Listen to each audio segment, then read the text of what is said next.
بسم اللہ الرحمن الرحیم. ناظرین السلام علیکم. جس مہمان کا اس پروگرام میں آپ سے تعارف کرانا ہے وہ بہت ماں مجھ سے خفا رہے ہیں اور خفگی ان کی بڑی جائز تھی. میں ان کو ایک دفعہ ایک پروگرام میں ریکارڈنگ کے لیے بلایا, ایک اور پروگرام میں, تو بسکٹ کھانے لگے تو وہ پلاسٹک کے بسکٹ تھے اور پھر بجلی جاتی رہی. پھر بڑی مشکل سے ہم نے انہیں ملایا. کل شام کو ان کے ساتھ ملاقات ہوئی تو وہ مان گئے کہ میں انٹرویو کروں گا, لیکن کہتے ہیں کہ ویسا انٹرویو نہیں جیسے پہلے تم نے کیا تھا, تو بہتر انٹرویو ہونا چاہیے. میرے مہمان ایک کانٹروورشل آدمی ہیں, ان کے بے شمار مداح ہیں, کرٹکس بھی ہیں. نان کنفارمسٹ زندگی لکھی, ہر دور میں انہوں نے شور مچایا ہے اور جو چیز انہیں پسند نہیں ہے اس کے بارے میں بے باک گفتگو کرتے ہیں. دنیا جہان میں ان کی شہرت ہے. غزل لکھی تو اس میں مقام حاصل کیا, پوئمز لکھی تو ایسی کہ جس پہ لوگ خفا بھی بڑے ہوئے اور جان نثار بھی بڑے ہوئے. ان کی جو کتابیں ہیں وہ علامہ اقبال اور فیض احمد فیض کے بعد دنیا جہان میں سب سے زیادہ ٹرانسلیٹ ہوئی ہیں. شاید شاعروں میں اتنی زیادہ دنیا نہیں دیکھی ہوگی جتنی ان نے دیکھی. انہوں نے کیا کیا لکھا ہے اس کے بارے میں بھی ذکر کرتا ہوں. پہلے میں آپ کو ان سے ملا دوں جناب احمد فراز صاحب. Thank you sir. ناظرین, جو ان کی کتابیں ہیں اور جو پبلیکیشنز ہیں ان میں شامل ہیں تنہا تنہا, درد آشوب, نایافت, شب خون, میرے خواب ریزہ ریزہ, جانا جانا, بے آواز گلی کوچوں میں, نابینا شہر میں آئینہ, سب آوازیں میری ہیں, پس انداز موسم, اور ایک پلے ہے بودلک, اور خواب گل پریشان. اور 1987 میں university of Al Ain united Arab emirates میں ان کی کلیات اس وقت تک جو وہ لکھی تھیں اس طور پہ اثاثہ اس کا نام ہے. It's very beautifully bound volume, جسے کلیکٹرز آئٹم کہتے ہیں, وہ ان کو چھپے. جو ایوارڈز ان کو ملے ہیں, جن سے ان کو نوازا گیا ہے, جن سے ان کی ریکگنیشن ہوئی ہے, وہ نیشنل بھی ہیں اور انٹرنیشنل بھی ہیں. ان میں شامل ہیں Adamjee award for literature جو 1966 میں ملا, Ibsen award for literature 1970, Dhanak award 1970, Firaq international award 1982, international Urdu award by Urdu language and literary academy Toronto, اور J N Tata award for peace and human rights by cultural international Jamshedpur, یہ بھی بھارت سے ہے. اور doctor محمد Iqbal award جو سب سے بڑا ایوارڈ ہے لٹریچر میں, ان کو بھی ان کو ملا ہے اس پس انداز موسم کے لیے.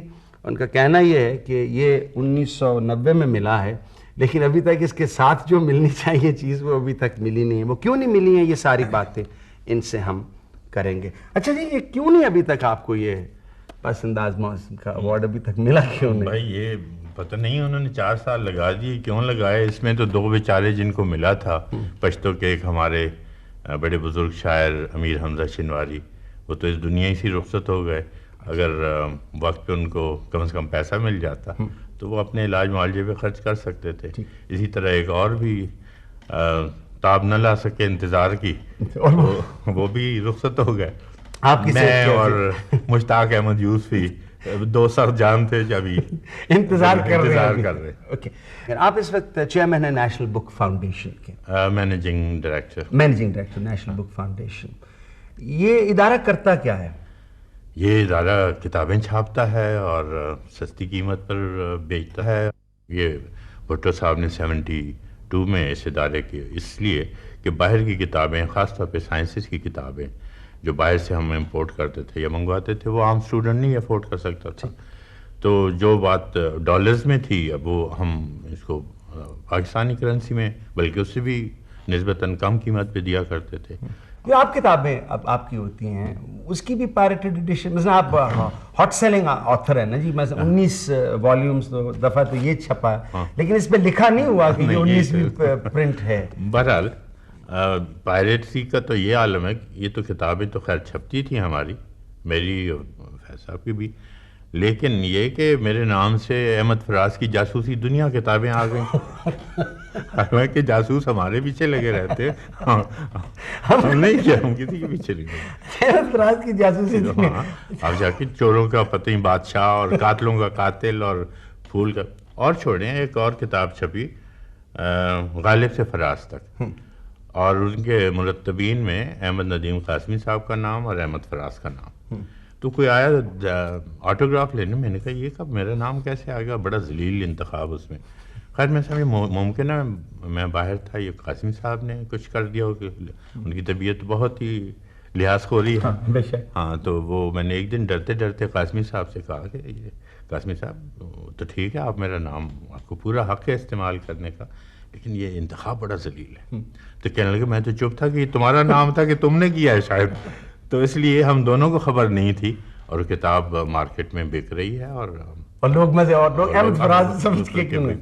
یہ جو آپ کی کتاب آئی ہے احمد فراز شخصیت اور فن، جی what does this cover? your whole span جتنا کام آپ نے کیا ہے اس کی کرٹیک ہے کہ تعریف ہے؟ تعریف بہرحال کرٹیسزم بھی ہے اور کچھ اس میں فیور میں بھی ہوتا ہے، خلاف بھی ہوتا ہے، تو اس طرح دونوں چیزیں اس میں ہونی چاہیے. میں نے خود پوری طرح ابھی پڑھی نہیں اس لیے میں اپنی رائے نہیں دے سکتا. یہ پشاور سے جریدہ ایک پرچہ نکلتا ہے بہت اچھا، انہوں نے پہلے فراق نمبر اور ایک دو اور نمبر راجندر سنگھ بیدی، اب کہ انہوں نے یہ چھاپی، اور دوست جو یہاں کی پبلیکیشن ہے انہوں نے اس کو کتابی صورت میں چھاپ دیا. Okay let's start from the period of martial law. کئی مارشل لا لگے کون سے پیریڈ، لیکن وہ مارشل لا جس میں آپ زیادہ خفا ہوئے تھے. آپ کو اریسٹ پہلی دفعہ کب کرتے ہیں اس مارشل لا کے دور میں؟ مارشل لا سے ذرا پہلے وہ تھا مئی 77. یہ تو تھے نا وہ موومنٹ جو پی این اے موومنٹ چل رہی تھی. جی اچھا. اور اسی میں فوج نے مجھے اریسٹ کر لیا تھا اور پھر خیر مانسر کیمپ وغیرہ رکھے انہوں نے مجھے. اس کے بعد عابد حسن منٹو صاحب، سیف الدین سیف صاحب بھی موجود تھے جب مجھے وہ گرفتار کر کے لے گئے تھے. تو خیر عابد منٹو نے پھر اے پی ایس کا آفس جو بھی ہے وہ، اور عبداللہ صاحب تھے ان دنوں جسٹس، تو بہرحال اس کے کچھ عرصے بعد مجھے چھوڑ دیا گیا، لیکن اس کنڈیشن کے ساتھ کہ I will be available to the authorities, military authorities as and when required. ٹھیک. تو اس کے بعد ہمیں انہوں نے وہ چارج شیٹ باقاعدہ اس کی دے دی، سمری کوڈ جو ہوتا ہے ان کا فوجی. بہرحال اس کے بعد ایک دن میں جب گیا تو انہوں نے کہا کہ جی یو آر ریکوائرڈ بائی دا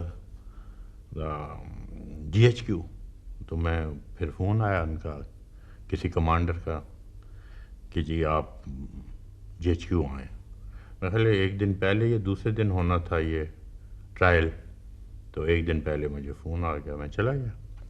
اب کی ذرا میں اپنے تام توڑا ساتھ لے گیا تھا، کیونکہ کپڑے بھی جب انہوں نے میرے لیے وہاں جیل میں بنوائے تو میرے ہی پیسوں سے بنوائے تھے، سلیپنگ سوٹ تک، تو وہ اور شیونگ کٹ بھی. تو خیر انہوں نے کہا کہ یہ ہے وہ ہے، باتیں کرتے رہے، کبھی کباب آ جائیں کبھی چائے آ جائے. کرنل صاحب تھے، اچھے آدمی تھے. اس کے بعد میں نے کہا بھائی مجھے بتایا جائے میں انڈر اریسٹ ہوں یا کباب شاب کھانے داؤ، تو وہ ہمارے یہاں پشاور میں بڑے اچھے ملتے ہیں یا چلتے ہیں کسی ریسٹوران میں. خیر انہوں نے کہا کہ نہیں چیف آپ سے ملنا چاہتے ہیں اور کہ کیبنٹ کی میٹنگ ہے تو وہ ڈیلے ہو گئی ہے، تو ناؤ ہی وانٹس ٹو سی ہم ایٹ ہز ریزیڈنس. تو میں نے کہا جی کہ ان سے کیا مجھے بات کرنی. بہرحال 2 بریگیڈیئر آئے اور ایک کرنل صاحب بیچ میں مجھے گاڑی میں بٹھایا، ادھر ایک بریگیڈیئر دوسرا مجھے لے گئے سی او ایس کے ہاؤس ریزیڈنس پہ. وہاں ہم نے دیکھا کچھ اور جنرل بھی ہیں اور زیاد صاحب بھی بیٹھے ہیں. تو زیاد صاحب ملے بڑے اس سے، پھر تھوڑی دیر بعد کہنے لگے کہ دیکھیں ہمیں جو لوگ گلیوں میں کہہ رہے ہیں ہمیں اس کی کوئی پرواہ نہیں ہے. We don't care what the man in the street calls us. And they are abusing us, they are insulting us. لیکن جب یہ when it comes from the circle of intellectuals and with the stature of you, and he named 1 or 2 more, so then we are not only upset, we being a disciplined army, we have to take action. تو خیر اس پہ ذرا باتیں ہوئیں اور اس نے کہا کہ پھر، لیکن ایک چیز جو میری سمجھ میں نہیں آئی کہ بھٹو صاحب کی تعریفیں جو ضیاء صاحب نے شروع کی آپ کے سامنے؟ میرے سامنے. اچھا. اینڈ مائنڈ اٹ واز 27 جون, اور 5 دن بعد وہ ان کی حکومت کو ٹاپل کر رہے تھے. ٹھیک. تو پلانس تو ان کے پاس پہلے سے تھے, لیکن میرے خیال میں کہ پیغمبر کے بعد کسی کو درجہ دیا انہوں نے تو بھٹو صاحب کو. تو بھٹو صاحب کو. ایسے لیڈر صدیوں میں پیدا نہیں ہوتے, ایسے رہنما کے لیے ترستی ہیں قومیں, اور یہ اور پڑھے لکھے ہیں, اور man with vision and man with charisma, اور ان کے یہ لوگ ان کے ساتھ ہیں, اور کون یہ کر سکتا ان کو, یہ وہ اس طرح کہ میں پہلے سے سمجھا شاید کسی قائد اعظم کی بات کر رہے ہیں یا کسی پیغمبر کی بات کر رہے ہیں. جب بھٹو صاحب کا بعد نام لیا تو میں نے کہا چلو بھٹو صاحب کی بہت مداح ہیں, لیکن وہ سارا وہ میک اپ تھا, اور اٹ واز ہیپوکریسی. اور 4 دن بعد 5 دن بعد انہوں نے ان کے ساتھ جو بھی سلوک کیا وہ تو خیر تاریخ کا حصہ اینڈ لانگ ڈران آؤٹ. نا پھر اس کے ایک سٹیج یہ آئی ہے کہ آپ کے پیچھے تعاقب تو ہونا شروع ہو گیا, کیونکہ وہ شک و شبہات میں آپ نے حکمرانوں کو ڈال دیا. سندھ میں آپ کی بین لگ گیا. سندھ والا واقعہ کیا تھا؟ آپ وہاں بڑے معتبر بن کے گئے, اس کے بعد مجھے یار بلایا انہوں نے بڑے اس سے, اور وہاں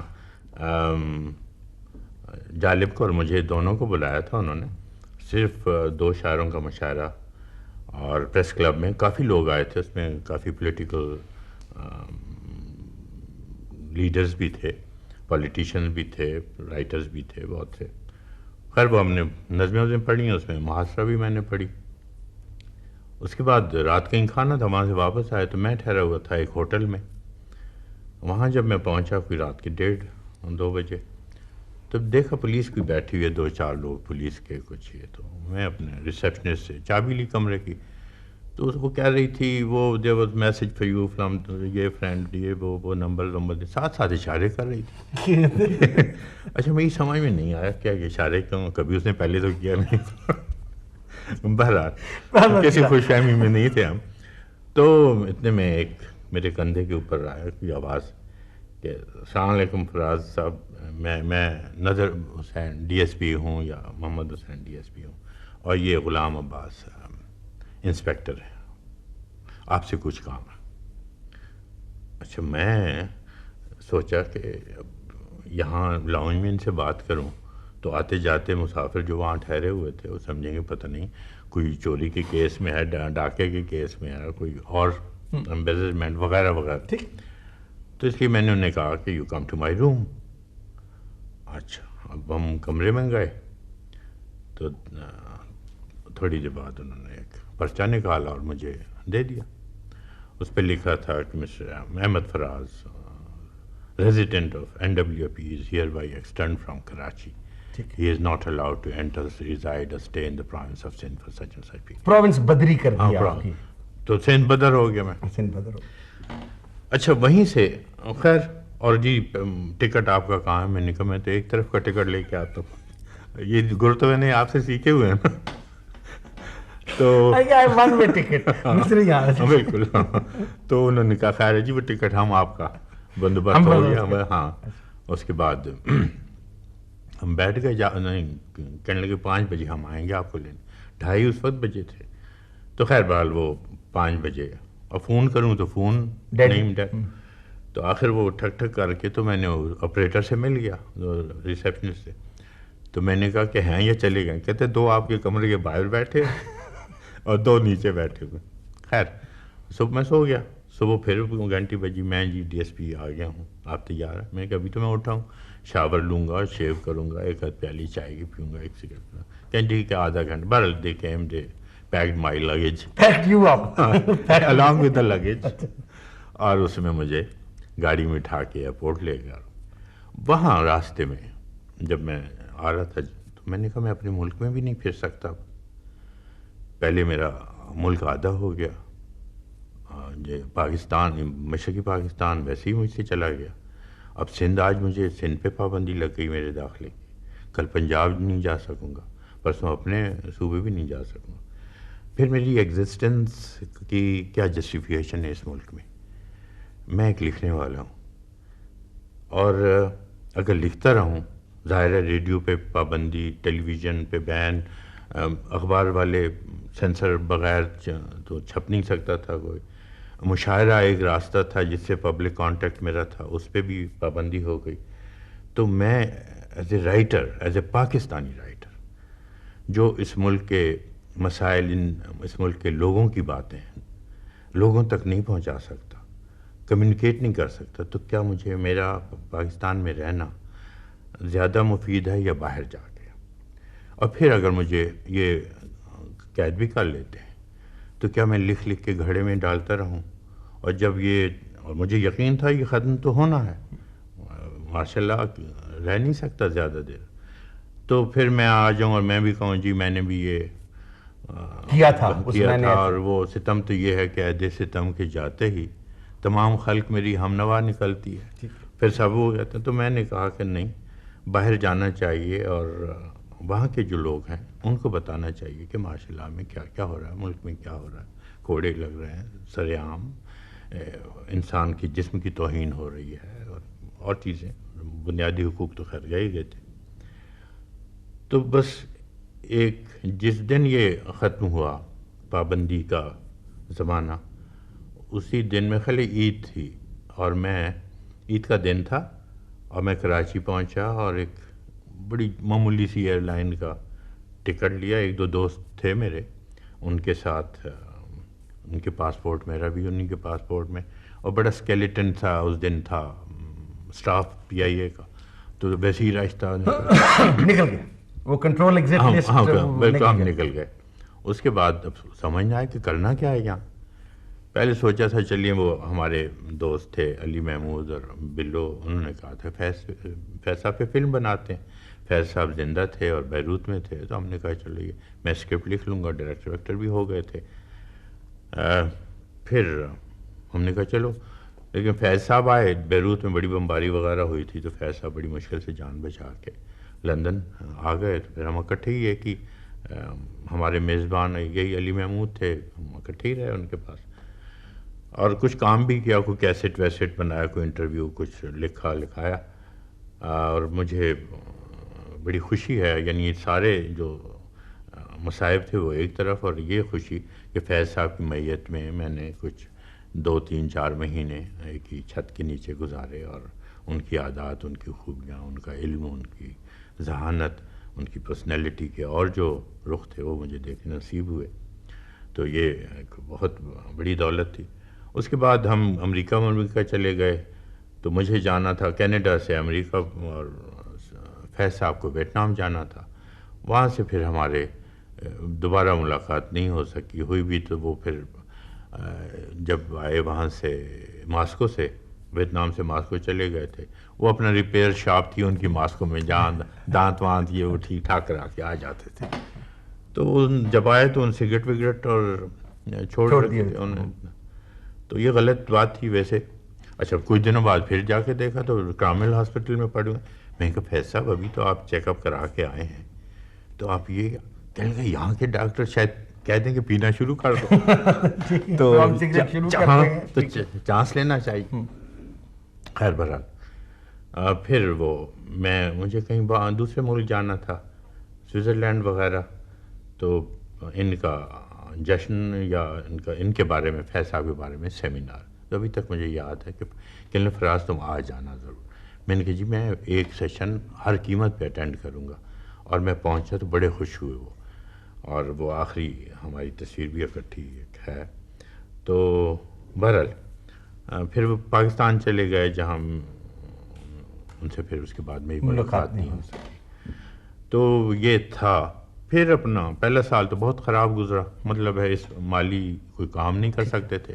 Exile is a depressing thing. Very depressing, اور especially when you don't have a means of livelihood. بالکل, اور وہاں you are not allowed because I was traveling on visitor visa.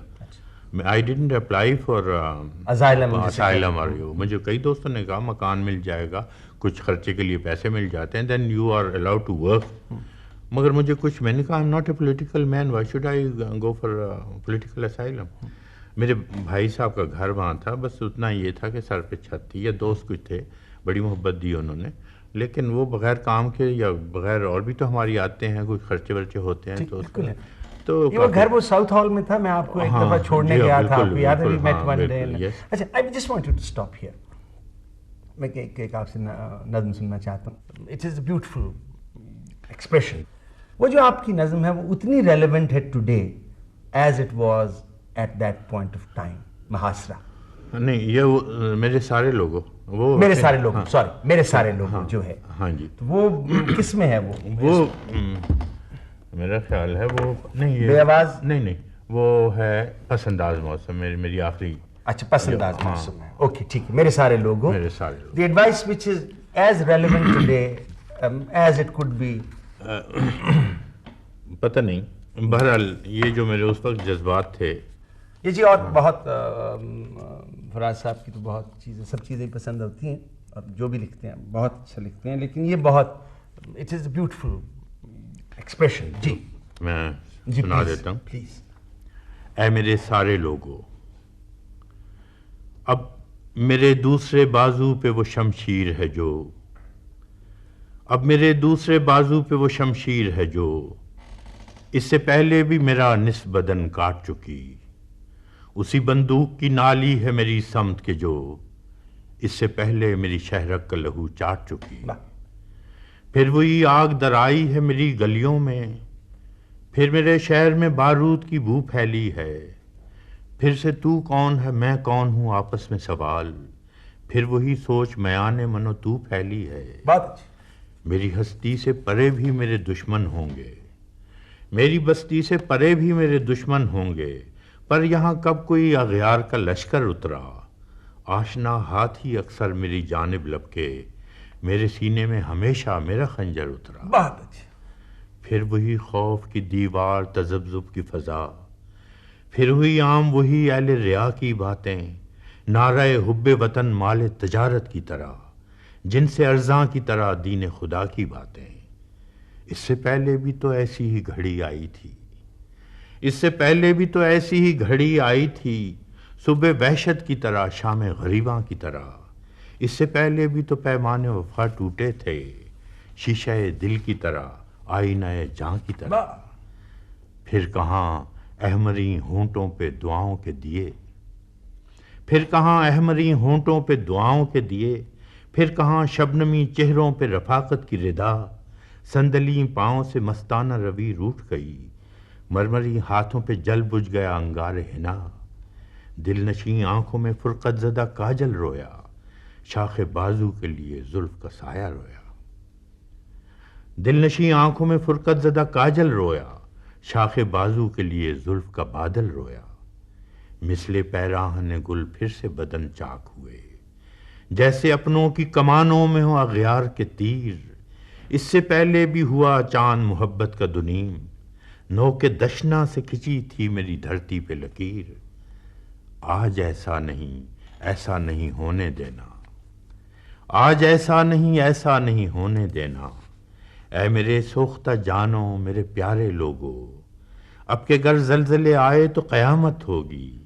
میرے دلگیر، میرے درد کے مارے لوگوں، کسی غاصب، کسی ظالم، کسی قاتل کے لیے خود کو تقسیم نہ کرنا میرے سارے لوگوں.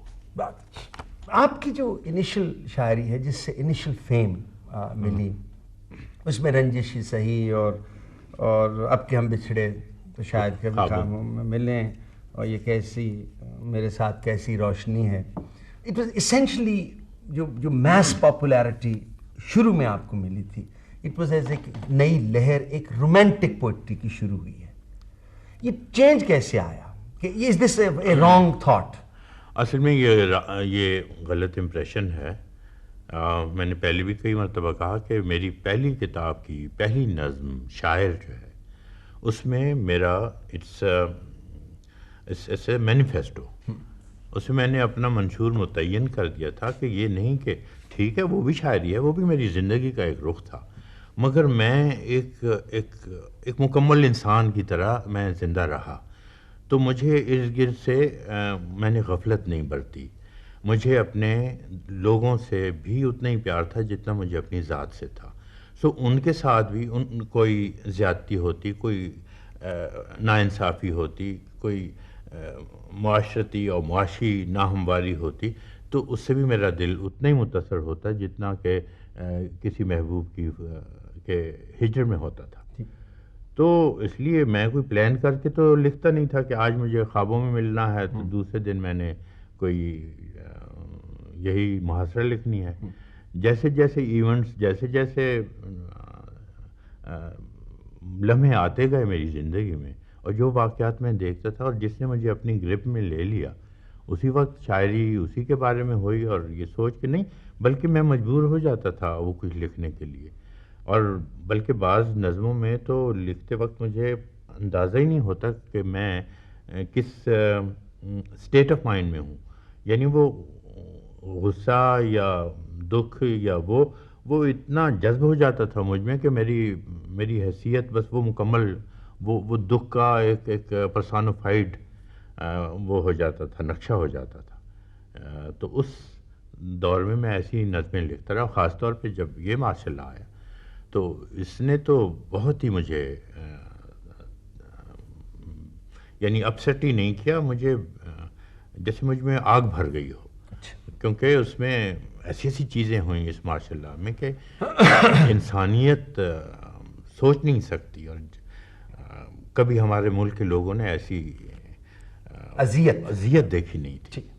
چنانچہ میں لکھتا رہا اور وہ میری بے آواز گلی کوچوں میں، اس کا نام بھی اسی لیے ہے کہ اس میں کوئی آواز اٹھاتا ہی نہیں تھا یا اٹھنے دیتے ہی نہیں تھے. جب مجھے بلایا گیا کہ دیکھو تمہارے کچھ وکیل دوست تھے جنہوں نے پروٹیسٹ کیا، ان کو کسی کو جیل میں ڈال دیا، کسی کو کوڑے مارے، کسی کو ایجنسیاں دے دیں، تو وہ چپ ہیں. آپ کے رائٹرز تھے اہل حرف، تو ان کو قلم کانفرنس بلا لی. اور کمال کی بات ہے کہ مجھے اس لیے دکھ بھی ہوا کہ اہل قلم سے مجھے جو شکوہ ہے کہ میرے خیال ہے بھٹو صاحب کو 4 اپریل کو ایکسیکیوٹ کیا اور 11 اپریل کو قلم کانفرنس کا انعقاد کیا گیا بہت سوچ سمجھ کے. اور ضیاء کی پہلی پبلک اپیئرنس اس میں ہوئی قلم کانفرنس میں، تاکہ لوگوں کو یہ بتایا جائے کہ انٹلیکچوئلز تو میرے ساتھ ہیں اور انہیں کوئی وہ نہیں ہے. اور ان کو بلکہ ایک دعوت میں تو انہوں نے جب آخر میں وہ چند لوگوں کو، شاعروں کو، لکھنے والوں کو اپنے گھر پہ دعوت بلاتے تھے تو کہتے تھے صاحب میرا نمک کھا رہے اور میرے خلاف نہیں لکھنا. تو اس طرح کا. اور کسی کو پلاٹ کسی کو، تو مجھے وہ کہنے لگے ایک جرنیل صاحب کہ تم کس میں لگے ہو، اکیلا چنا کیا وہ پھوڑے گا باہر پھوڑے گا. میں نے کہا جی اپنا اپنا ضمیر ہوتا ہے. تو پھر اس پہ آ کے میں نے وہ اپنی جو نظم تھی محاصرہ وہ لکھی اور وہ میں آپ کو سنا دیتا ہوں. جی سر. محاصرہ.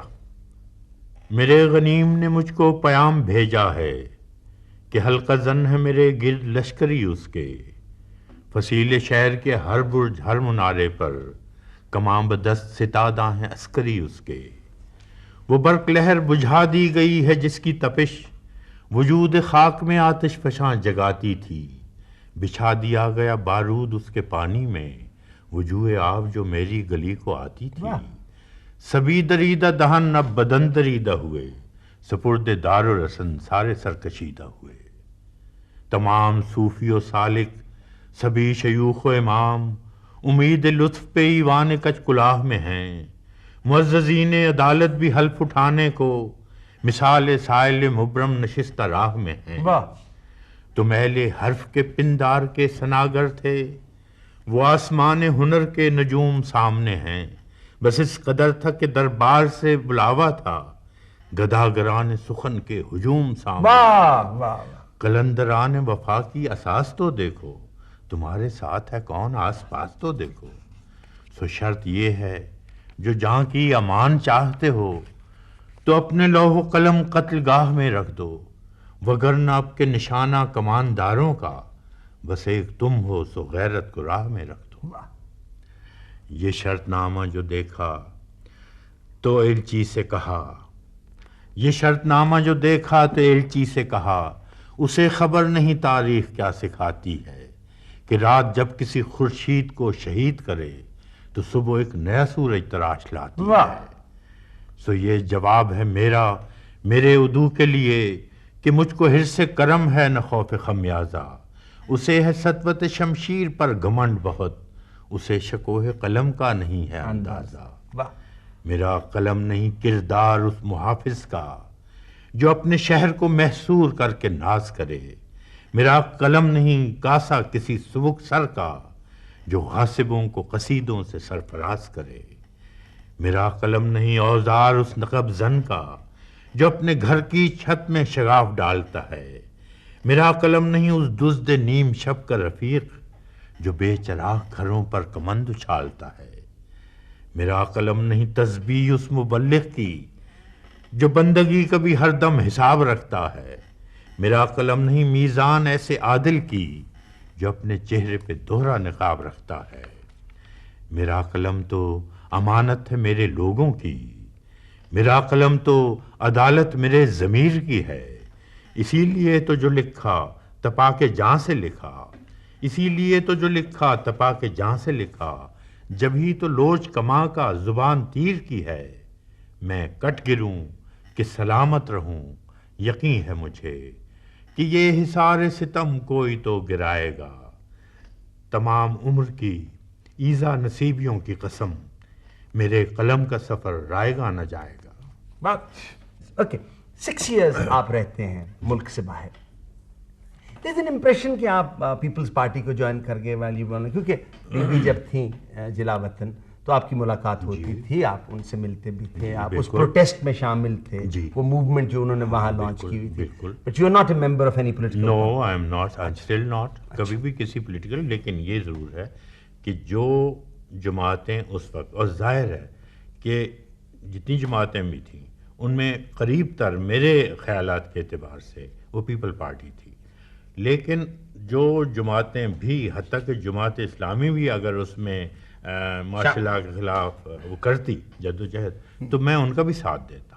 میں مارشل لا اور فوجی آمریت کے خلاف ہوں، ایک شاعری کی حیثیت سے، ایک لکھنے والے کی حیثیت سے، ایک بین الاقوامی معاشرے کے ایک فرد کی حیثیت سے میں مارشل لا کو کبھی سوالو نہیں کر سکتا۔ آمریت کسی قسم کی کسی شکل میں ہو، ٹھیک ہے، میں تنقید اپنی حکومتوں پہ بھی کروں، سول حکومتوں پہ بھی کروں گا، ایک شہری کی حیثیت سے میرا حق پہنچتا ہے۔ اور جمہوریت کا مطلب کیا ہے؟ اگر میں اپنے رہنماؤں یا پارٹی لیڈر یا پارٹیوں کے جو وہ ہیں ان پہ، ان کے کردار پر اگر وہ ٹھیک نہیں چل رہے یا وہ قوم کے لیے کوئی تکلیف دہ ثابت ہو رہے ہیں یا ایک عام آدمی کے لیے، تو ٹھیک ہے، وہ میرا حق ہے کہ میں ان کو، مگر یہ نہیں کہ اس کی بجائے کوئی اور آ جائے بندوق یا کوئی سنگین آ جائے کہ جی ہم اس کو ٹھیک کرتے ہیں۔ نو، یہ ہمارا ہی مسئلہ ہے اور ہم نہیں سمجھ۔ آپ نے ایک دفعہ مجھے کہا تھا وہ کہ انگریز ہمیں جاتے ہوئے کون سی پرچی دے گئے تھے، میں نے کہا یہی تو کیا، آزادی کیا ہوتی ہے؟ گورے جاتے ہوئے ہمیں یہ ایک اتنا سا ٹکڑا دے گئے تھے کہ یہ اس کا نام ہے آزادی۔ بھئی یہ کیا ہے؟ یہ ہے جی وہ کہ جس میں آپ، اس کا نام ووٹ ہے، اور جس کو آپ چاہیں اس کو آپ اپنا رہنما بنا لیں یا اس پارٹی کو لے آئیں اور آپ کی برابری کریں۔ وہ پرچی بھی جب مجھ سے چھن گئی مجھ سے، تو پھر تو وہ گورا بھی نہیں رہا اور آزادی بھی نہیں رہی، تو وہ نہیں برداشت ہوتا۔ I ask you a question. جب ڈیموکریسی ریسٹور ہو جاتی ہے اور وقتاً فوقتاً ہمیں مل جاتی ہے، جسٹ ایز اے فرینڈ، وہ کہتے ہیں جیسے دانا نہیں، Just for a change. Just for a change. But then why are we so disgusted with it؟ جب ہم سنتے ہیں کہ جی ایسے ہو رہا ہے، ووٹ بائنگ ہو رہی ہے، ووٹ بک رہے ہیں، دی لیول آف ڈبیٹ ہوتی ہے، انکمپٹنس جب ہم دیکھی جاتی ہے، فیورٹزم، کرونیزم، یہ لوٹ مچ گئی، وہ لوٹ مچ گئی۔ But then how do you feel when you compare the two؟ یہ ہر حال بہتر ہے، یہ تو بہرحال بہتر، یہ طے شدہ بات ہے، اس میں not open for discussion۔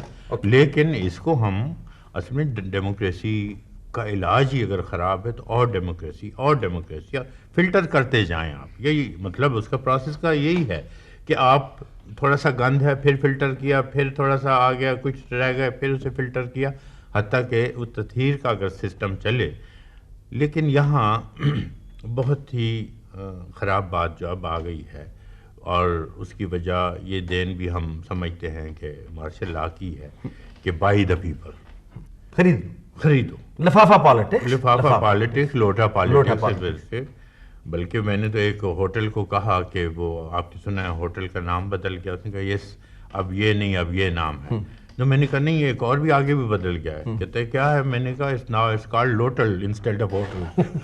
لوٹل اس میں لوٹے ان دنوں ٹھہرے ہوئے, ناٹ ہوٹل بٹ لوٹل. تو یہ جو یہ ہمارے جو جسے ہم نمائندے کہتے ہیں ریپرزینٹیٹیوز, ان کو خود شرم آنی چاہیے کہ وہ اپنی کاروں کے آگے یہ نہ لکھیں کسی نے سینیٹر لکھا ہوا ہے, کسی ایم این اے لکھا ہوا ہے, اور اس طرح جیسے وہ ان کے ہم حکمران ہم نے چنے ہیں, ہم نے جیسے اپنے خادم نہیں چنے, اپنے نمائندے نہیں چنے. یہ تصور ان سے چھینا جائے کہ they should not think that we have elected them to rule us, we have elected them to serve us. یہ ان کے ذہن میں جب تک یہ نہیں, یہ اور جس کو دیکھو وہ بنا رہا ہے, کسی محل بنا رہے ہیں, کوئی یہ کر رہے ہیں, کوئی باہر انویسٹ کر رہے ہیں, کوئی اندر انویسٹ کر رہے ہیں. یہ اتنا خوبصورت ملک ہے, اس کے اتنے پرابلم ہیں ہمارے, اور پتہ نہیں اس ملک میں کتنا پیسہ تھا کہ جتنا نکالے جائیں ابھی اس کا کیچڑ رہ گیا. پانی تو یہ سارا لے گئے ہیں, جیسے کنویں سے اب رہ گئے, اس کو بھی یہ کیا نہیں چھوڑنا چاہتے, یہ کیا کرنا چاہتے. تو اس پہ سیریسلی ان کو سوچنا چاہیے, اور خاص طور پہ وہ ان پارٹیوں کو جو کلیم کرتی ہیں کہ وہ عوام, ویسے کلیم تو ساری کرتی ہیں کہ جی عوام کی بھلائی. اچھا ایک چیز میں نے کبھی اخبار میں نہیں دیکھی کہ یہ ہو گئی ہے, ہو جائے گا, یہ غریب کے مسائل حل ہو جائیں گے, یہ پلان لگ جائے گا. یہ جو فیوچر ٹینس جتنا استعمال ہوتا ہے اخبار دیکھیں بھرا پڑا ہوتا ہے. اس سے نجات ہمیں ملنی چاہیے. کام کرو اور کہو جی یہ ہو گیا ہے, یہ کر دیا گیا ہے, اور خاموشی سے پھر یہ کہ اگر آپ کو حکومت مل جاتی ہے اور مینڈیٹ مل جاتا ہے, آپ ان جھگڑوں میں مت پڑیں. یہ ایک کی ٹانگ کھینچنا, انہیں اپوزیشن یا جو بھی ہے اس کا بھی اپنا ایک کردار ہے, اس کو بھی کریں, مگر یہ کہ یہ جو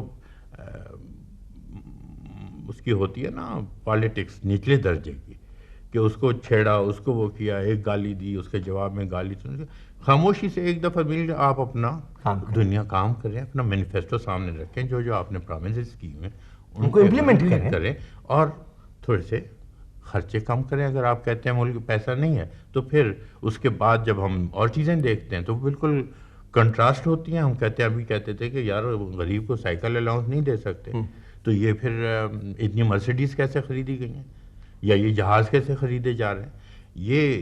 یہ بری باتیں ہیں اور لوگ ان کو معاف نہیں کریں گے.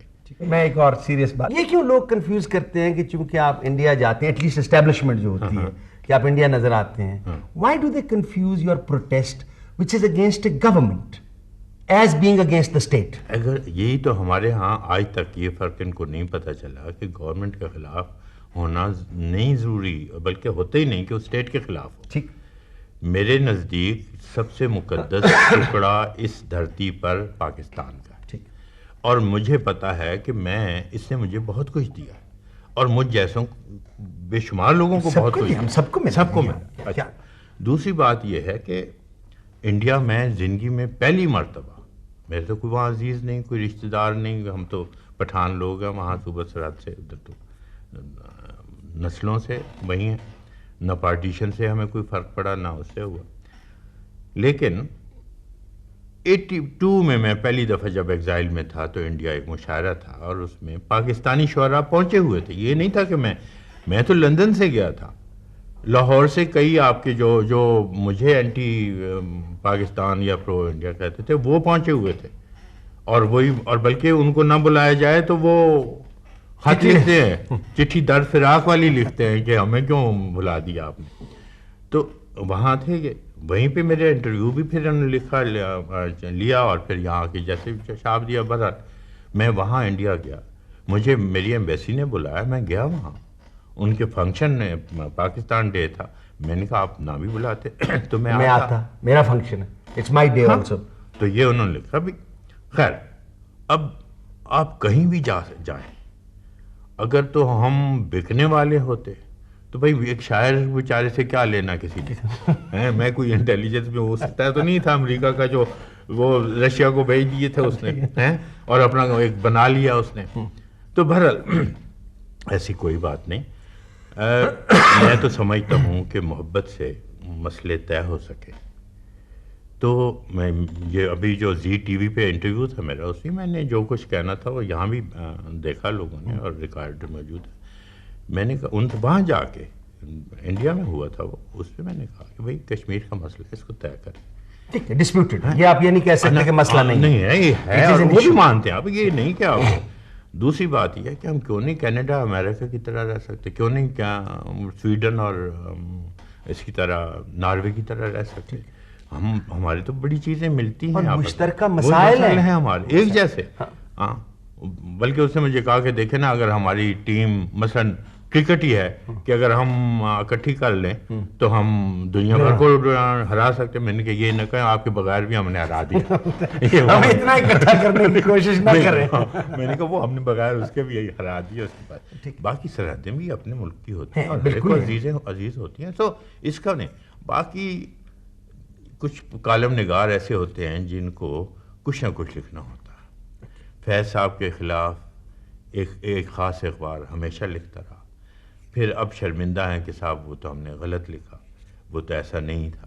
کون سے فیض صاحب نے یہاں محل مہاڑیاں کیا چھوڑا آخر میں جا کے. اور ان کے دیکھیں جنہوں نے فیض صاحب کے خلاف لکھا انہوں نے کتنا کما لیا. اب ان کے اثاثے دیکھیں اور فیض صاحب کے اثاثے دیکھیں اور پھر فیصلہ کر لیں کہ ملک کے ساتھ کس نے بے وفائی کی اور کس نے بیچا اس کو. اب وہ بلکہ ایسی ڈیبیٹ ہونی چاہیے. میں تو ان اخباروں کو چاہتا ہوں کہ وہ آئیں اور مجھ سے سوال کریں اور میں ان سے کرتا ہوں. میں نے تو سب حساب جہاں برسر عام رکھ دیا. یہ ہماری کتابیں ہیں، یہ ہمارے اثاثے ہیں، یہ سوچ ہے ہماری، یہ ہماری سوچ ہے. آئیں کہیں کہہ دیں کہ پاکستان کے خلاف ہم نے. ٹیمپرامنٹلی آپ رومانٹک آدمی ہیں. بالکل ہوں. عشق کا تصور کیا ہے آپ کے ذہن میں، بالخصوص جو جن سے مخالف ہوتی ہے؟ باقی ایڈیولوجیکل تو ہوتی رہے گی. نہیں، میں ایک بھرپور عشق کا قائل ہوں، ایک مکمل انسان کے عشق کا. میں افلاطونی عشق جو فرسٹریشن کا عشق ہوتا ہے اور اس میں آپ اپنے وجود کا آدھا حصہ ضائع کر دیتے ہیں. اس لیے نہیں، آپ مکمل محبت دے ہی نہیں سکتے کسی کو جب تک آپ پورا اپنا وجود اس کے حوالے نہیں کرتے. تو میں ایک مکمل انسان کی طرح مکمل عشق چاہتا ہوں، جس کے لیے رونا ہے، جس کے لیے ہنسنا ہے، جس کو مس کرتے ہیں آپ، وہ آپ کے وجود میں پورا سمایا ہوتا ہے. تو وہ جو اقبال کہہ گیا نا کہ خدا کا تصور بھی، جو کس طرح بت پرستی پیدا ہوئی دنیا میں. بت پرستی اس لیے پیدا ہوئی، اقبال کہتے ہیں کہ ذوق حضور در جہاں رسم صنم گری نہاد. ذوق حضور در جہاں رسم صنم گری نہاد، عشق فریب می دہد جان امیدوار را. سمجھا بھی دو کہ یہ جو قریب آنے کی خواہش ہے، اس کے حضوری کی خواہش ہے کسی محبوب کی، اسی نے، اس خواہش نے بت پرستی کا آغاز کیا، بنیاد ڈالی. کیونکہ عشق جو ہے وہ خود کو فریب دیتا ہے، جانے امیدوار کی چلو کل تو ملاقات ہوگی نا. تو وہ چاہتا ہے، یہ سمبل اس کے سامنے. تو انسان سے جب انسان کی محبت ہوتی ہے وہ پورے وجود کی محبت ہوتی ہے. اس میں یہ نہیں ہے کہ مجھے آنکھ سے دیکھتا رہوں اور سسکیاں بھرتا رہوں، لب نہیں. اس میں اور کئی پرتیں کھلتی ہیں انسان کی اور وہ سالڈ عشق ہوتا ہے. یہ ٹیسٹ کیا ہوتا ہے اس کا کہ بڑا لمبا عشق ہو تو وہ صحیح عشق ہوتا ہے کہ شارٹ لیوڈ اور انٹینس عشق بھی ہو جاتے ہیں؟ مجھے آپ نے کیا وہ لبارٹی سمجھ رکھا ہے ٹیسٹ کہ میں یا کوئی نسخہ آپ پوچھنا چاہتے ہیں؟ بے وفائی، نسخہ بے وفائی آپ پوچھنا چاہتے ہیں؟ تو ڈیپینڈ کرتا ہے. ویسے تو کبھی شارٹ لنگ کوئی یہ ایڈاکزم پہ تو نہیں چلتا. نہیں، یہ نہیں ہوتا. ہاں، یہ تو پھر خود ہی ایک you feel for someone or the other party also equally ایک اس پہ کسی کا گراف اوپر ہوتا ہے، کسی کا کم مزاج کے مطابق. آپ کبھی ایکٹیو پالیٹکس میں کیوں نہیں آئے؟ ایک تو مزاج کی بات ہے، دوسرا یہ کہ میں سمجھتا ہوں کہ جو کچھ میں کر رہا ہوں اپنے قلم سے وہ میرے لیے بہت ہی زیادہ تسکین کا باعث ہے. اور اندر جا کے گیلری آف پاور میں یا اس میں یا اپوزیشن میں شاید میں وہ رول ادا نہ کر سکوں. جب کوئی آپ کا میں پڑھ رہا تھا کہ آپ کی جو پوئٹری ہے وہ ٹرانسلیٹ ہوئی English, Russian, Chinese, Macedonian, Swedish, Dutch, Hindi, French et cetera, کتنا امپیکٹ ٹرانسلیشن میں کتنا کم ہوتا ہے؟ ہاں، یہ بہت اچھی بات ہے. جو زبانیں ہم نہیں جانتے ان کے بارے میں تو نہیں کہہ سکتا، بلکہ ایک جگہ تو احمد فرار لکھو تھے، میں پاپا پڑھ رہا تھا، وہ اس کے اسپیلنگ ایسے تھے کہ تو بہرحال جب سویڈن میں مجھے بلایا گیا، یہ سویڈش میں ہوئی میری کتاب ٹرانسلیٹ اور کتاب چھپی، تو انہوں نے ان کا جو نام تھا اس کا مطلب عظمت آدم تھا. تو وہاں میں نے یہی کہا تھا کہ ٹرانسلیشن میں ایک یہ it's like a funeral cart, you transport the body and leave the soul behind. کہ اگر آپ چاہتے ہیں کہ آپ کی پوئٹری جو ہماری زیادہ تر مقبول ترین صنف غزل ہی ہے اس کو کرنا چاہتے ہیں دوسروں تک پہنچانے کے لیے، تو مسلسل غزل لکھیں جس کا ایک امپیکٹ پڑتا ہے، پھر اس کو ٹرانسلیٹر کو بھی آسانی ہوتی ہے اور وہ ٹوٹل ایک ایفیکٹ اس کا ہوتا ہے جیسے نظم کا ہوتا ہے. فراز، یہ مشاعرے جو ہم کرتے ہیں اور جو کم ہوتے ہیں مجھے لگتا ہے، اس کا کیا رول ہے ڈیولپمنٹ آف ادب میں اور شاعری کی ڈیولپمنٹ میں؟ اصل میں ایک تو یہ ہمارا تہذیبی ایونٹ ہے جو کہیں دنیا میں اور جگہ نہیں ہے، اور دوسری بات اس کی کہ ہمارے جیسے ملکوں میں جہاں تیسرے دن مارشل لا لگ جاتا ہے اور سینسرشپ اور میڈیا کنٹرول میڈیا جو ہے یہ ہے، اس سے ایک ہی راستہ رہ جاتا ہے پبلک کانٹیکٹ کا اور لکھنے والوں کا یا شاعروں کا کہ وہ مشاعرے میں پارٹیسپیٹ کریں. ایک تو not that it's just entertainment, no way, وہ بھی ہے، ایلیمنٹ ہے، کلچر کا ایک اس میں فلیور ہے ہمارا. لیکن دوسرا یہ کہ آپ دیکھیں کہ ہماری پوری تہذیبی زندگی میں اور سیاسی زندگی میں بھی کہ 10 گھنٹے آپ تقریر کر رہے ہیں تو کوئی ٹس سے مس نہیں ہوتا اور آڈینس بیٹھی ہوئی ہے، ایک شعر بیچ میں پڑھتے ہیں تو بالکل جیسے ریجنریٹ ہو جاتی ہے. بالکل ٹھیک، یو رائٹ. میں ایسا ڈنٹ اکر ٹو می کہ ایون ان پولیٹیکل اوریٹری بالکل شاعر استعمال ہاں وہی ہے. اور ہمارے سارے کلام، ابوالکلام آزاد سے لے کر عطا اللہ شاہ بخاری تک، یہ بڑے بڑے جو اوریٹر تھے، یہ شعر بغیر ان کا گزارا نہیں ہوتا تھا. اب لوگ شور زیادہ مچاتے ہیں کہ وہ ایسے لوگ ہیں. مجھے امپریشن یہ ہے کہ لوگوں میں تحمل جو ہے وہ کم ہو گیا. وہ ہے ہی نہیں. ہماری قوم کا سب سے بڑا مسئلہ جو ہے وہ تحمل، پیشنس ہے. اس کی وجہ یہ ہے کہ تعلیم ہی نہیں ہے تو ڈسپلن کیا. جب آپ نے کہا کہ اب ہم جہالت ہے بڑی زیادہ، تو شاعر کیا رول پلے کرتا ہے پھر اس جہالت میں؟ آپ جیسا آدمی جو انقلابی شاعری بھی کرتا ہے، پروٹیسٹ کی شاعری بھی کرتا ہے، لڑتا بھی ہے، ٹکر بھی مارتا ہے، آپ کس کو ریچ کرتے ہیں؟ وہ بھائی اپنے آپ کو لہو لہان کرنا ہوتا ہے اور تو کوئی نہیں ہوتا. دیوار بڑی پکی ہے، دیوار نہیں ہلتی ہے. ہم بس اپنے ماتھے پہ داغ سجا کے آ جاتے ہیں، یہی کر سکتے ہیں نا. میں کہتا ہوں صرف آپ ایک F-16 کے پیسے ایجوکیشن منسٹری کو یا ایجوکیشن کے ادارے جو ہیں ان کو دے دیں کہ ان کو سخت کرنا، تو میں آپ کو سچ کہتا ہوں کہ 2 سال میں آپ کی لٹریسی ریٹ جو ہے وہ بڑھ جائے گا. لیکن ہماری پرائرٹیز اور بنائی ہوئی ہیں، بناتی ہیں، اور ایجوکیشن کے بغیر کوئی قوم نے ترقی نہیں کی ہے. there is no such thing as transition without education. Education بغیر تو کچھ نہیں آتا. تو ڈسپلن کہاں سے آئے گا؟ آپ نے ریسنٹ ایک مسلسل غزل لکھی، کہتے ہیں جی 1000 سال میں ایسی چیز نہیں لکھی گئی ہے، but I believe it is some thing very beautiful. پتہ نہیں بہرحال جو لکھی ہے تو اب وہ سنائیں جی. ایک کوئی مسلسل غزل ہے. سنا ہے لوگ اسے آنکھ بھر کے دیکھتے ہیں، واہ، سو اس کے شہر میں کچھ دن ٹھہر کے دیکھتے ہیں. بہت اچھا. سنا ہے ربط ہے اس کو خراب حالوں سے، سو اپنے آپ کو برباد کر کے دیکھتے. واہ واہ. ہاں. سنا ہے درد کی گاہ کے چشم ناز اس کی، سو ہم بھی اس کی گلی سے گزر کے دیکھتے ہیں. سنا ہے اس کو بھی ہے شعر و شاعری سے شغف، سو ہم بھی معجزے اپنے ہنر کے دیکھتے ہیں. بہت اچھا.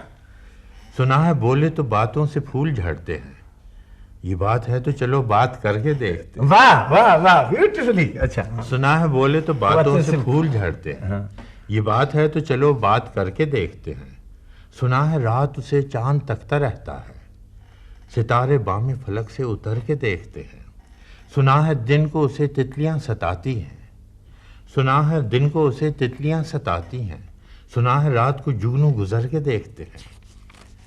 سنا ہے حشر ہیں اس کی غزال سی آنکھیں، سنا ہے حشر ہیں اس کی غزال سی آنکھیں۔ سنا ہے اس کو ہرن دشت بھر کے دیکھتے ہیں۔ سنا ہے رات سے بڑھ کر ہیں کاکلیں اس کی، اسے قریب سے سائے گزر کے دیکھتے ہیں۔ سنا ہے اس کی سیاہ چشمگی قیامت ہے، سو اس کو سرما فروش آہ بھر کے دیکھتے ہیں۔ سنا ہے اس کی سیاہ چشمگی قیامت ہے، سو اس کو سرما فروش آہ بھر کے دیکھتے ہیں۔ سنا ہے اس کے لبوں سے گلاب جلتے ہیں، سنا ہے اس کے لبوں سے گلاب جلتے ہیں، سو ہم بہار پہ الزام دھر کے دیکھتے ہیں۔ اچھا۔ سنا ہے آئینہ تمثال ہے جبیں اس کی، یہ شعر آپ پہ بھی آ سکتا ہے۔ اچھا۔ سنا ہے آئینہ تمثال ہے جبیں اس کی، جو سادہ دل ہیں اسے بن سور کے دیکھتے ہیں۔ یہ پفنگ کرا لی جی۔ سنا ہے آئینہ تمثال ہے جبیں اس کی، جو سادہ دل ہیں اسے بن سنور کے دیکھتے ہیں۔ سنا ہے چال پہ اس کے چکور عاشق ہے، پلنگ زاویے اس کی کمر کے دیکھتے ہیں۔ سنا ہے اس کے بدن کی تراش ایسی ہے کہ پھول اپنی قبائیں قطر کے دیکھتے ہیں۔ وہ سرو قد ہے مگر بے گلے مراد نہیں، وہ سرو قد ہے مگر بے گلے مراد نہیں، کس شجر پہ شگوف ثمر کے دیکھتے ہیں۔ بس ایک نگاہ میں لٹتا ہے قافلہ دل کا، سو راہ روان تمنا بھی ڈر کے دیکھتے ہیں۔ سنا ہے اس کے شبستان سے متصل ہے بہشت، سنا ہے اس کے شبستان سے متصل ہے بہشت، مکیں ادھر کے بھی جلوے ادھر کے دیکھتے ہیں۔ بہت اچھے۔ رکے تو گردشیں اس کا طواف کرتی ہیں، رکے تو گردشیں اس کا طواف کرتی ہیں، چلے تو اس کو زمانے ٹھہر کے دیکھتے ہیں۔ کسے نصیب کے بے پیرہن اسے دیکھے، کبھی کبھی در و دیوار گھر کے دیکھتے ہیں۔ کہانیاں ہی سہی، سب مبالغے ہی سہی، اگر وہ خواب ہے تعبیر کر کے دیکھتے ہیں۔ اب اس کے شہر میں ٹھہریں کہ کوچ کر جائیں، فراز آؤ ستارے سفر کے دیکھتے ہیں۔